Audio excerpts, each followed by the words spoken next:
This is a BMW 530e plug-in hybrid high voltage battery pack.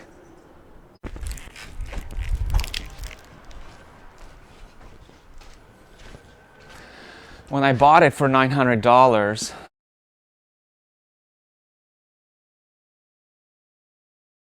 it came with these high voltage cables.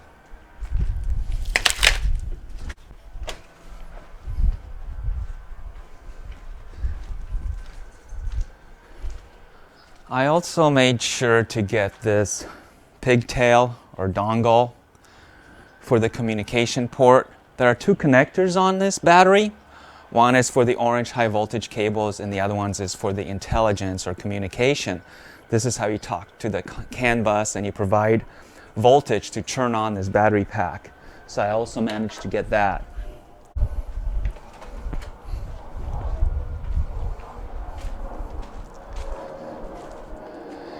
Now it's time to take the lid off of this thing. So let's give it a go.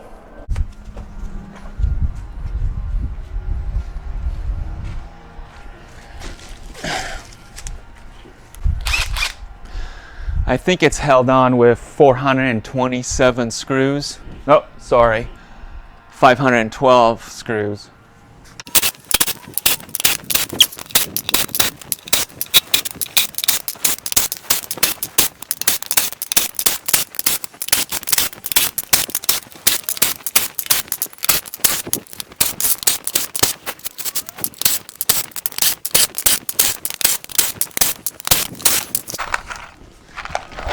Okay, I think that's all of them.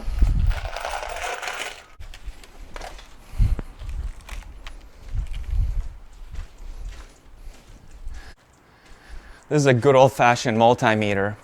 Unfortunately, we can't use this to check the voltage of this battery. If we were to connect it here, it would read nothing, okay? Because something that I found out with electric car high voltage battery packs is you have to turn them on. So this is like an electrical component that is off for safety, I'm sure. So if we were to put this on the voltage, DC voltage reading and try to probe it,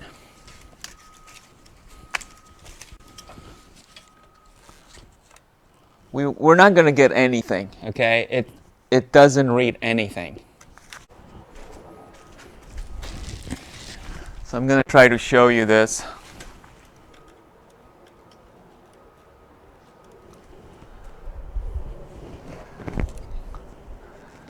See, that's nothing.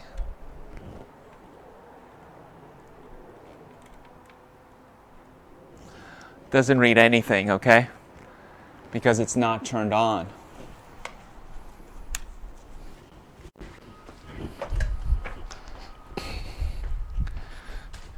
Safety third.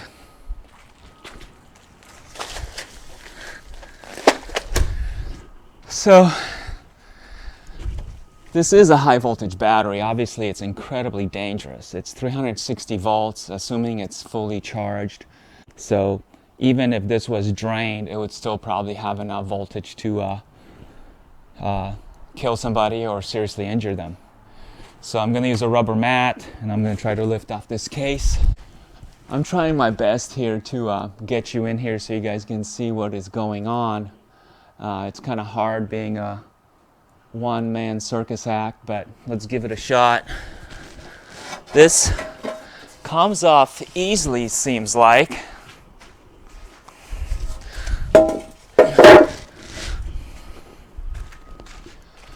Comes off easily, and what I mean by that is that it's not doesn't have some sort of a gasket material that is stuck on here. I mean, it has this rubber gasket.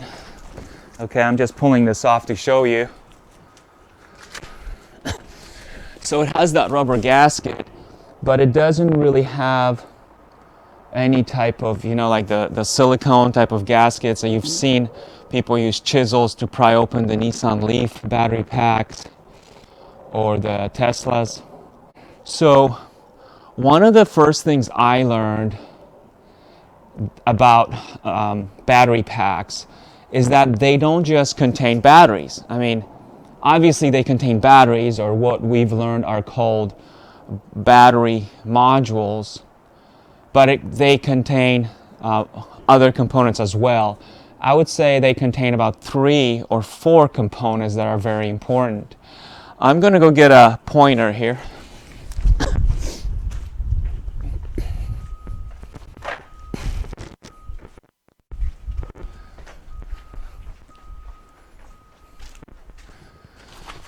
For safety reasons, I'm going to use this laser pointer to point out what I mean by the components of a battery pack.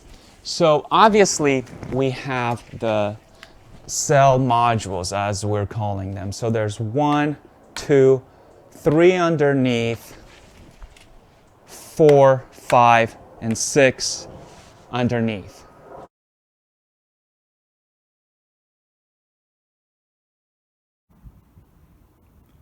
So I notice how these are numbered, and they're not as I expected. It appears that the battery underneath the top battery is number 1, because the one here on the bottom is actually number 2. This is 2 plus, 2 positive.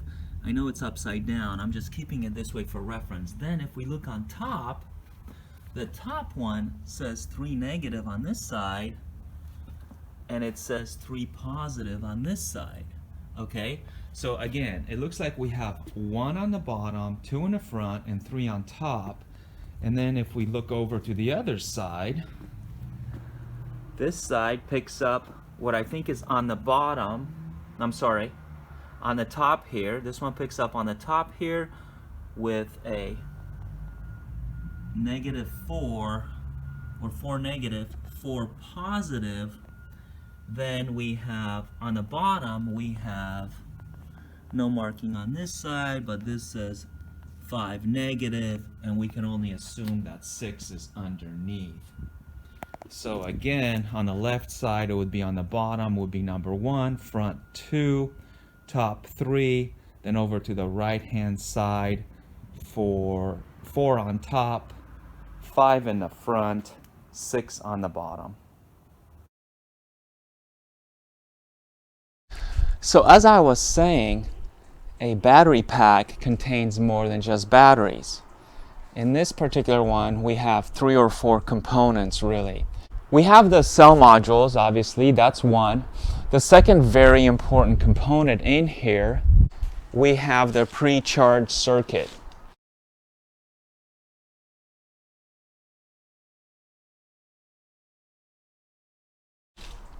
And that's for safety. And what it does, it kind of warms up the capacitors in our inverter, sending a low voltage first to let them warm up, if you will, and then it sends the full voltage of 350 volts.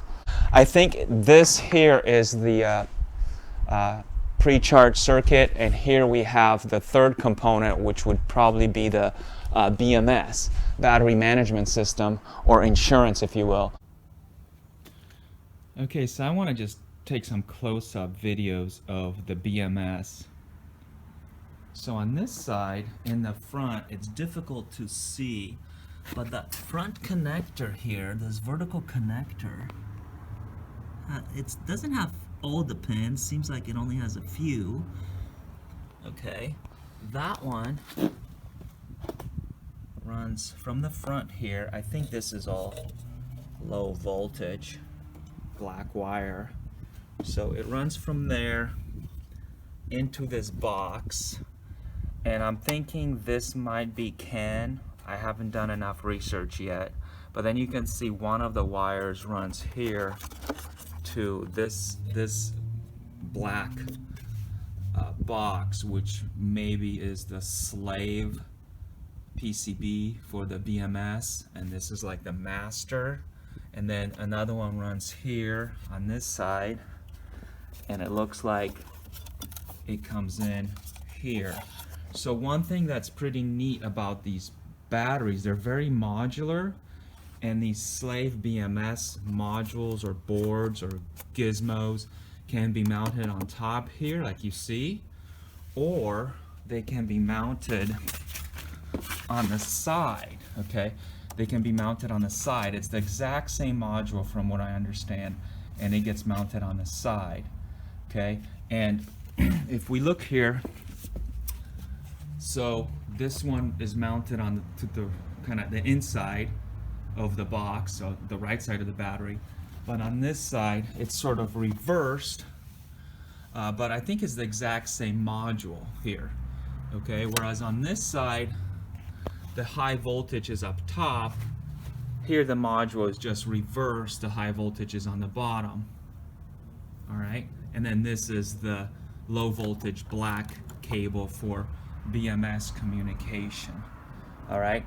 And then similar with the top one, see how it's on the outside of the battery? It's vertical, but it's this way. On this side, that module is vertical, but it's on the outside of the battery. So anyway, that's the BMS. We're gonna get into that, just not now, not yet. So we have cell modules, the pre-charge circuit, battery management system, and the fourth component, I would say, not all batteries have it, but it will be some sort of a thermal management system, so temperature management system. BMW, I think, only cools the batteries. I'm not sure if they also heat them up, but some vehicles, I think the Nissan Leaf was actually doing the opposite. They were putting what I would call like battery blankets or something, where they're trying to warm up the batteries in cold temperatures, whereas in this case, I think BMW flows refrigerant through here, probably the same stuff as your air conditioning in your car. So Freon or whatever it's called, that's what they're pumping through here. And I don't know if they turn around and pump some hot liquid when it's cold. But there's either a cooling system or a heating system for the battery. So that would be the fourth component of a battery pack. All right, so why did we take apart this battery? Well, we took it apart for a couple reasons. One is to check the voltage, okay? We know we can't check the voltage by connecting to the external connectors, but we could unplug the leads here and measure our voltage that way. And that is what I'm going to do next. So I think this here is one of the leads that comes in here, and I'm pretty sure it's this one. Let me see, how do you open this? Okay, so this connector appears to go to this plug. Same for this one on the outside here, that goes to this plug as well. But the connector that runs through this cable runs to here, the second one in. And then this lead, this cable, looks like it's right here. So if I unplug those, I should be able to get a reading.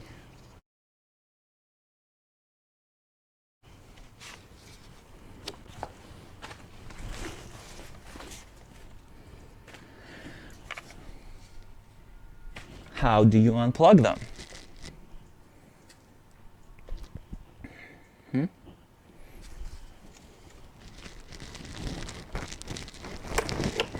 So it looks like I can unplug what I don't want to unplug.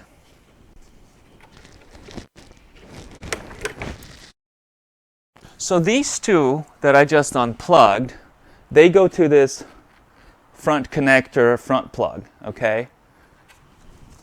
These were pretty intuitive. I just pressed the clip.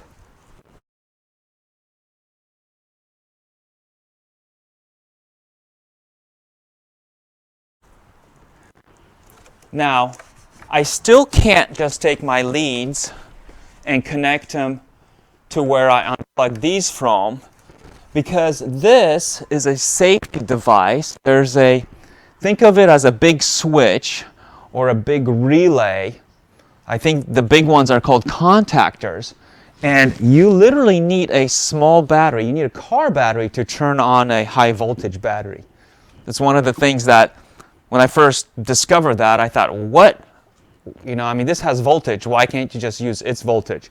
No, that's not how it works. So this is a big relay, if you will. It's called a contactor. There might be a couple contactors in there.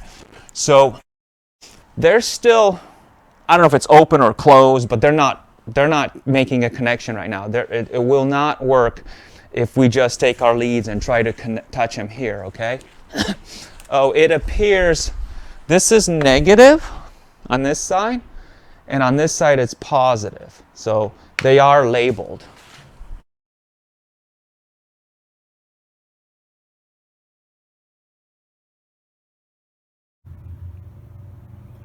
So I want to bring you in closer here and show you that these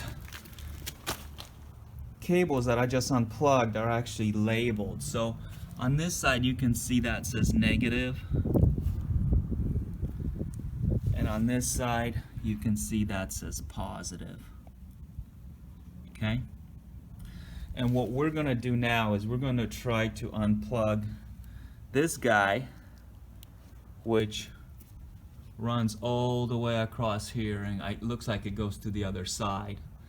And then we're also going to try unplug this one, which runs here to this side. Okay guys, we're going for the moment of truth. So this is my multimeter. I'm going to set it on 500 volts. It's the max it goes to. It should be sufficient for this pack, as it is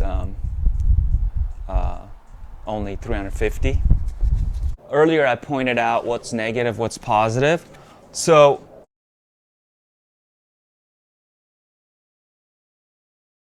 all right, so hope you can see that. See how this one says negative, but then this one says positive right here? And then on this side, that inside says negative, and then this side right there says positive. So we want the two inside ones. So this is positive and this is negative.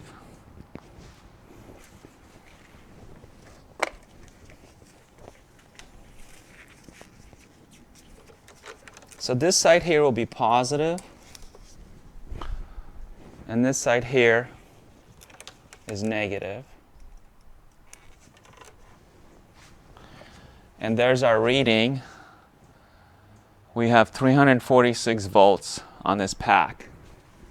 Anyway, what I want to do is I want to take one of these modules out, okay? So we're going to remove one of these modules. And off camera, I unclip these because these are a pain. And we want to take a measurement of just one module. So I'm going to take this and I'm going to set it at 200 volts DC. No reason to put on 5, although we could. And on these, I believe this is the positive side and this is the negative. If you get them mixed up, it's not the end of the world. You'll just get voltage that reads negative. So this battery, this reads 57.7. But basically we're going to pop one of these modules out now. So in addition to unplugging the positive lead and the negative lead off of number 3 here, we also need to disconnect the battery management system, which runs one connection here. It doesn't come off that easily. I undid it off camera because it's a bit of a pain. So that's off. This here is just a bunch of leads going to each of the cells, okay, to the BMS plastic module on the side. So this will come out with the box, I believe, so we don't have to disconnect that. Okay, so here we go. It's held on with 4 of these screws. I really shouldn't be holding them that close to the pack.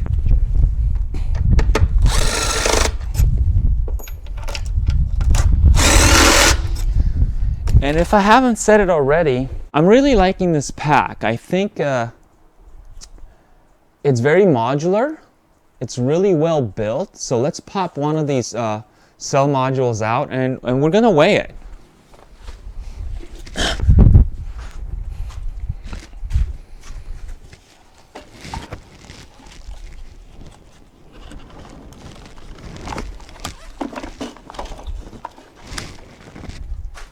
This isn't bad at all, guys. This is not that heavy. Wow. So this is really fantastic because it's very modular and all the cooling stuff is totally separate from the batteries. It doesn't integrate, it just touches it. Okay, it's obviously aluminum on aluminum, so it works as a heat sink and uses coolant, AC coolant, I believe, to cool the batteries. But there are no water passages in the module itself. I love that. Okay, this is just sort of an aluminum box, aluminum heatsink, if you will. And you can see in here now, this is what's left. This is inside. It looks like it would also unbolt. I probably have to unbolt it to get the other battery out. But this is where the coolant stays, and this is how it would cool it. And looks like, yeah, I could just remove this. Now these lines are pre-bent to this shape, so if I wanted to keep the cooling in a different box, if you will, if I choose to keep it, then I would just rebend these and get new ones made or something, or probably just not use the cooling system, okay? But the pack is out. We're gonna weigh it next. Okay guys, the scale is out, moment of truth. And I know this is silly, I know there are specs, but hey, I'm Doubtful Thomas or wherever.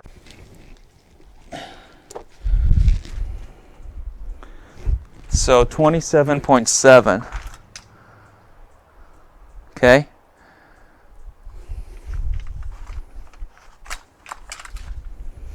That's pretty cool. So what is that times 6? 150 pounds plus the weight of the box.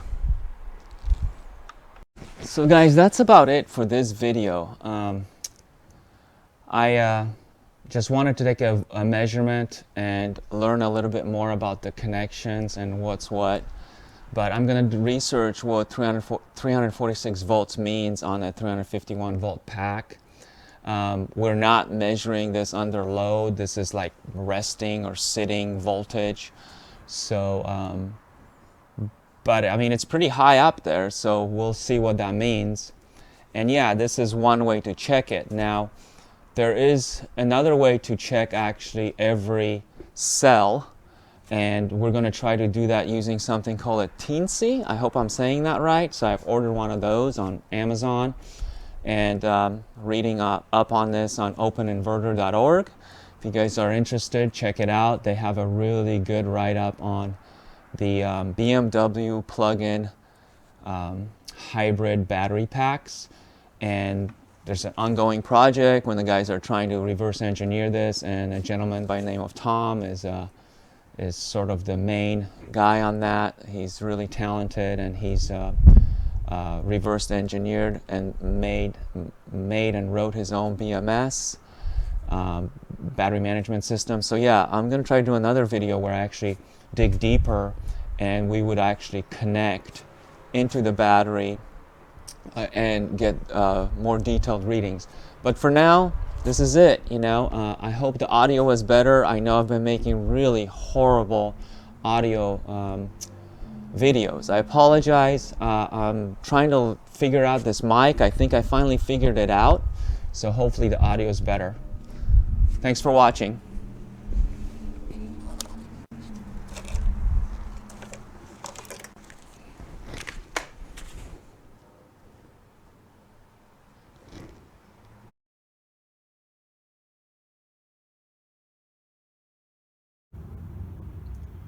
I want to take a closer look at the pre-charge circuit.